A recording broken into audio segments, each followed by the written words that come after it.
Epstein files, एक आदमी, एक साम्राज्य और अनगिनत सवाल।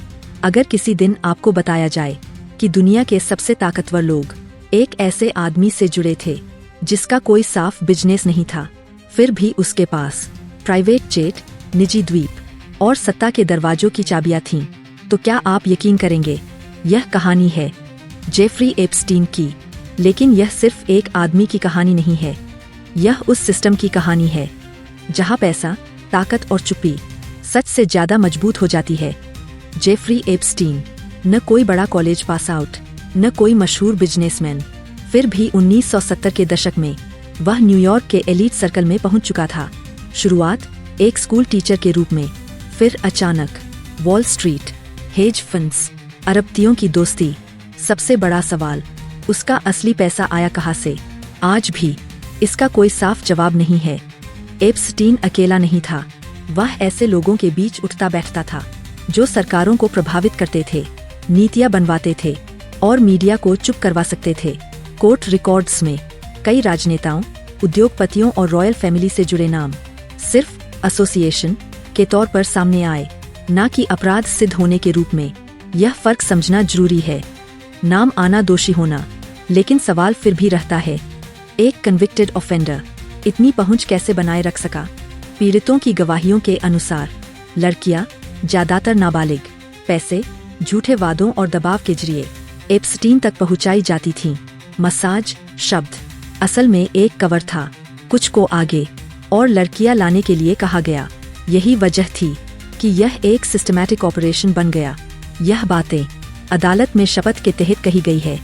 कैरेबियन में स्थित एप्स्टीन का निजी द्वीप, स्थानीय लोग उसे कहते थे पेडोफाइल आइलैंड। यह नाम अदालत में दिए गए बयानों में दर्ज है। यहाँ क्या होता था, किसने क्या देखा, कौन आया, कौन गया, कई बातें आज भी सील्ड डॉक्यूमेंट्स में बंद है। 2008 में एप्स्टीन पर लगे गंभीर आरोपों के बावजूद उसे मिला एक स्वीटहार्ट प्ली डील, सिर्फ 13 महीने की सजा, दिन में 6 दिन काम करने की छूट, पीड़ितों को बिना सुने समझौता। यह डील आज भी अमेरिकी न्याय व्यवस्था पर सबसे बड़ा सवाल है। किसने यह डील मंजूर की?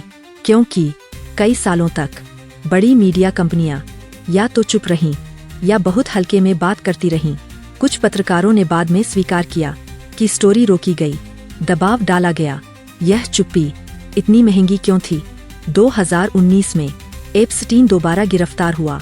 इस बार मामला गंभीर था, दुनिया देख रही थी, लोगों को लगा अब सच सामने आएगा, लेकिन ऐसा नहीं हुआ। 10 अगस्त 2019 एक हाई सिक्योरिटी जेल में एप्स्टीन मृत पाया गया। आधिकारिक बयान आत्महत्या, लेकिन कैमरे काम नहीं कर रहे थे, गार्ड सो रहे थे, प्रोटोकॉल टूटे थे। इतने संयोग एक साथ।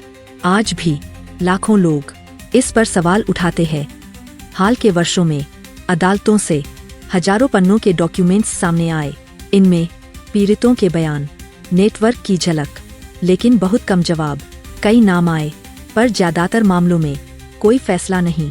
अंतिम सवाल, एप्स्टीन मर गया, लेकिन पैसा अब भी वही है, नेटवर्क अब भी मौजूद है, सिस्टम अब भी वही है। तो असली सवाल यह नहीं कि एप्स्टीन ने क्या किया, असल सवाल यह है, उसे ऐसा करने दिया किसने? जब सच बहुत बड़ा हो जाता है, तो उसे दबाने के लिए एक आदमी नहीं, पूरा सिस्टम चाहिए होता है। अगर आप चाहें, मैं एप्स्टीन की मौत के बाद एक पल को लगा कि कहानी यही खत्म हो गई, लेकिन सच ये है, यहीं से कहानी असल में शुरू होती है। क्योंकि किसी भी सिस्टम में जब सबसे अहम किरदार अचानक गायब हो जाता है, तो 2 ही वजह होती है, या तो वह अकेला था या फिर वह सिर्फ एक मोहरा था। और एप्स्टीन के मामले में अकेला होना सबसे कमजोर थ्योरी लगती है। एप्स्टीन की गिरफ्तारी के बाद एक नाम बार बार सामने आया, Ghislaine Maxwell, British socialite, media tycoon Robert Maxwell की बेटी और एप्स्टीन की सबसे करीबी सहयोगी। अदालत में पीड़ितों ने कहा, लड़कियों को तैयार करना, भरोसा जीतना, डर और लालच के बीच फंसाना, इस नेटवर्क की एक अहम कड़ी मैक्सवेल थी। 2021 में उसे दोषी ठहराया गया, लेकिन सिर्फ रिक्रूटमेंट के लिए। सवाल वही रह गया, अगर वह लड़कियां लाती थी तो वे जाती कहाँ थीं और किसके पास? एप्स्टीन की फ्लाइट लॉग्स यानी उसके प्राइवेट जेट की उड़ान सूची दशकों से इंटरनेट पर घूम रही है। इनमें राजनेताओं, बिजनेस लीडर्स, अकादमिक्स और ग्लोबल पावर सर्कल के नाम हैं। लेकिन यहाँ एक बात बार बार दोहराई जाती है, नाम होना अपराध का सबूत नहीं है।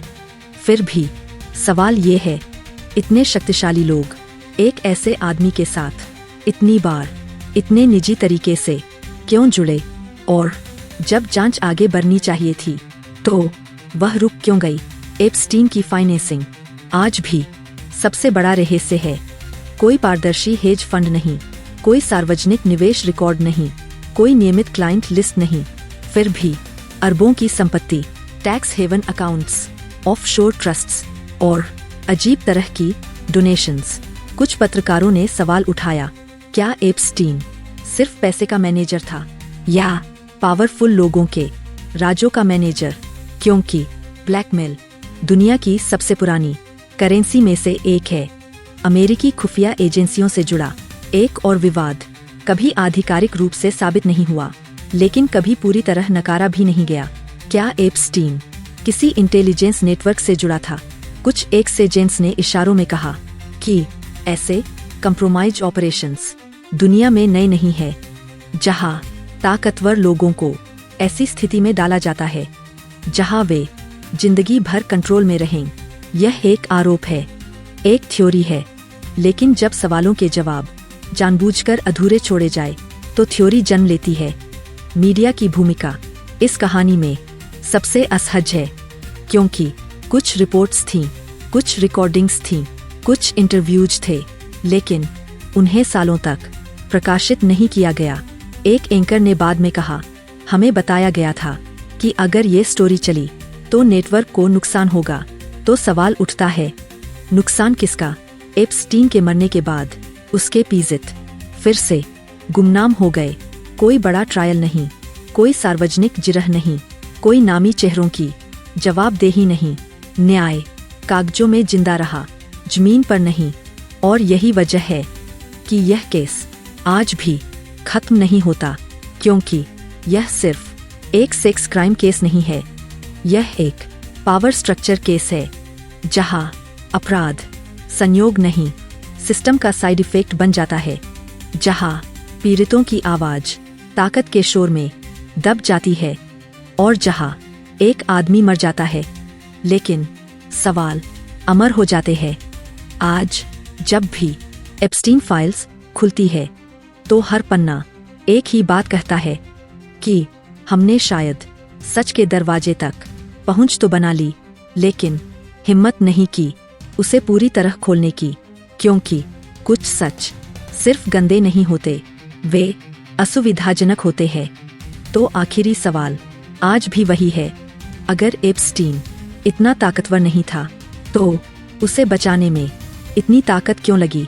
और अगर वह सिर्फ एक आदमी था तो उसके बाद इतनी खामोशी क्यों?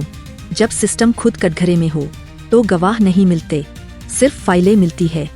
एप्स्टीन की कहानी शायद कभी पूरी न हो, लेकिन उससे जुड़ा सवाल हम सबसे जुड़ा है। क्या हम सच जानना चाहते हैं या सिर्फ इतना जाना जितना हम सह सकें? अगर आप भारत, सत्य और संस्कृति को सचमुच समझना चाहते हैं तो भारत वर्ल्ड व्यू को सब्सक्राइब करना जरूरी है।